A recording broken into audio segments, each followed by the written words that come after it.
Police ने जब आपको पकड़ा तो उनके साथ जो खातून पुलिस एहलकार थी उनके साथ दरवाज़ा तोड़ के दाखिल हुए। तो वो जैसे ही घर में दाखिल हुए उन्होंने मेरे भाई पर तशद्दुद किया, उसको मारा पीटा। फिर उन्होंने जो है वो मुझे बाजू से पकड़ा और कहा इसको तो बिठाओ ना गाड़ी में। आपको यानी एक मर्द एहलकार ने बाजू से पकड़कर आपको उसमें गाड़ी में बिठाया जी। पुलिस ने जब आपको पकड़ा तो उनके साथ जो खातून पुलिस एहलकार थी उनके साथ या कुछ बयान कीजिए कि हुआ क्या जिस वक्त उन्होंने पकड़ा आपको। जी आधी रात का वक्त था, उस वक्त हम सब अपने घर में सो रहे थे। एक लेडी पुलिस थी उनके साथ, लेकिन आप ये समझ लीजिए कि वो भी ना होने के बराबर, और बाकी सारे जो है वो पुलिस वाले थे। जैसा कि आपने देखा है FIR में लिखा गया है कि इन्होंने हमारे साथ मज़ाहमत की है, कपड़े फाड़ दिए, हमारे पैसे ले लिए, हमारी चीज़ें ले ली। आपने कुछ चीज़ें उनकी, फाड़े कपड़े आपने? ऐसा अब देखें, अगर 20 लोग आपके सामने आ जाए तो 4 लोग क्या करेंगे? ये कुछ कॉमन सेंस की बात है। ये किसी आम इंसान से भी आप पूछे तो वो आपको बेहतर बता सकता है कि कौन किस पे भारी होगा, और वो भी मुसल्लह अफराद। उन्होंने, मर्दों ने भी आपको पकड़ा, खींचा? वो इस तरह से हुआ कि वो मुझे लेकर जाना चाह रहे थे। मेरे वालिद साहब बीच में आए, उन्होंने कहा कि मेरी बेटी का क्या कसूर है, एक तो आप लोग दीवारें फैलांग के घर में दाखिल हो गए हैं, आपने चादर और चार दीवारी के तकद्दुस का कोई ख्याल नहीं किया, आप लॉक कर सकते थे, आपने लॉक नहीं किया, दरवाज़ा तोड़ के दाखिल हुए और मेरे बेडरूम तक आ गए। और उसके बावजूद भी मेरे वालिद साहब उनके साथ कोऑपरेट करना चाहते थे। वो कहते हैं मैं आपके साथ कोऑपरेट करूँगा, आप हमें वारंट दिखा दें, कोई सबूत दिखा दें, आप किस जुर्म की सज़ा देने के लिए आए हैं। कैसे आप, अगर वारंट नहीं है तो घर में कैसे दाखिल हुए? तो फिर आप घर में कैसे दाखिल हुए? और फिर मैं ये जानती थी कि वो बहुत सारे थे। मैंने अपने वालिद साहब से कहा कि देखें, आप सब्र करें, ये बर्दाश्त करें, ये मुझे लगता है ये जहाद का वक्त है।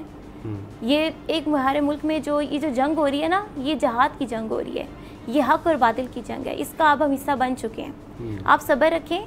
और मैंने उन पुलिस वालों से कहा कि आप देखें, मेरे वालिदैन से, मेरे भाइयों से दूर रहें, मैं आप लोगों के साथ जाने के लिए तैयार हूँ, लेकिन आप इनको कुछ ना कहें। क्योंकि वो जैसे ही घर में दाखिल हुए उन्होंने मेरे भाई पर तशद्दुद किया, उसको मारा पीटा।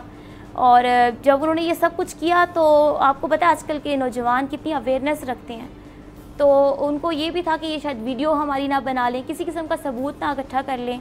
तो इसके नतीजे में उन्होंने सबके मोबाइल ले लिए, 3 ID कार्ड और बाकी सब घर वालों के मोबाइल उन्होंने ले लिए। और फिर वो मुझे लेकर जा रहे थे तो एक पुलिस वाले थे, उन्होंने मेरे अब्बू का हाथ झाड़ा और मुझे बहुत बुरा लगा। मैंने कहा आप मेरे वालिद साहब से दूर रहे, मैं आप लोगों के साथ जाने के लिए तैयार हूँ। तो फिर उन्होंने जो है वो मुझे बाजू से पकड़ा और कहा इसको तो बिठाओ ना गाड़ी में।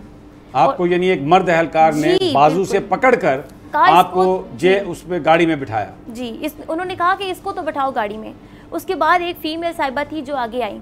उसके बाद यानी जब वो बंदा आपको मेल पकड़ के खींच के ले गया, फिर आई वो खातून पुलिस? उन्होंने मुझे ऐसे बाजू से पकड़ा, उन्होंने कहा इसको तो बिठाओ गाड़ी में। फिर साथ ही एक फीमेल साहिबा आई और मैं उनके साथ फिर खुद चल के गई हूँ, गाड़ी में मैं बैठी हूँ। और फिर वो लोग मुझे ले गए सितारा वुमेन्स थाने में। वहाँ पर क्या हालात थे वहाँ पे? आपको हवालात में बंद कर दिया होगा?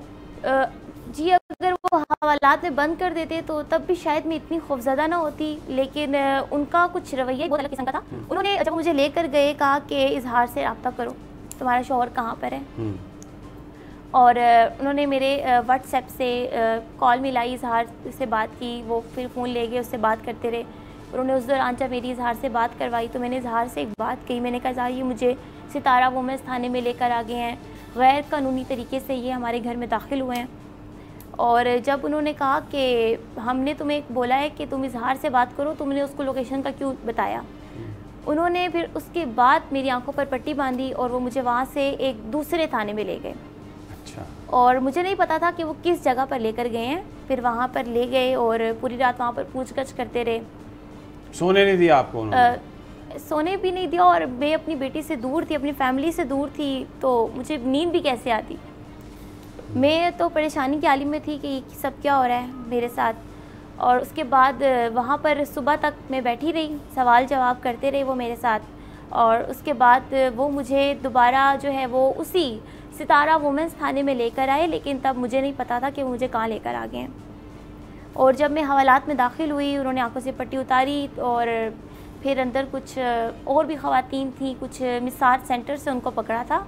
वो वहाँ बैठी थी और उनसे कहा कि ये लड़की, अगर इस लड़की में से तुम लोगों में से किसी ने भी बात की तो फिर तुम लोग भी पूरा हफ्ता यहीं सड़ोगे, ये देख लो, ये साइट्स पे कैमरास लगे हैं।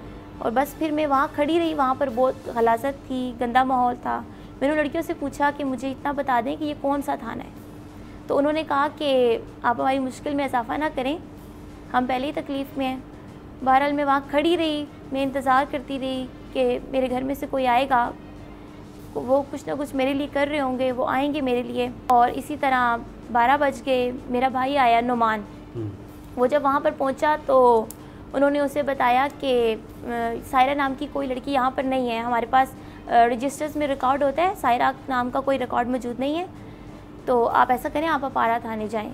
और बस जब इस दौरान भाई की उनसे बात हो रही थी, मैं दूर से खड़ी थी, मैंने अपने भाई को पहचाना, उसको मैंने देखा, उसको आवाज़ लगाई और अपनी बेटी के बारे में पूछा। और मेरे भाई को मालूम हो गया कि मेरी बहन तो यहीं पर है।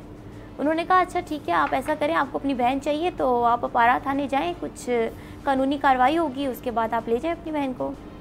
और इतनी ही देर में जब वो वहाँ से चले गए तो SHO साहिबा आई, उनको कोई कॉल आई, शायद उनको डांट पड़ी। फिर उन्होंने आके अपने स्टाफ को डांटा कि जब आप लोगों को बताया गया था कि सायरा के बारे में किसी किस्म की मालूमात इसके घर वालों से शेयर नहीं करनी, तो फिर इसके घर वालों को कैसे पता चल गया कि ये इस हवालात में बंद है। सब्सक्राइब करें और बेल दबाएं ताकि कोई खबर रह न जाए।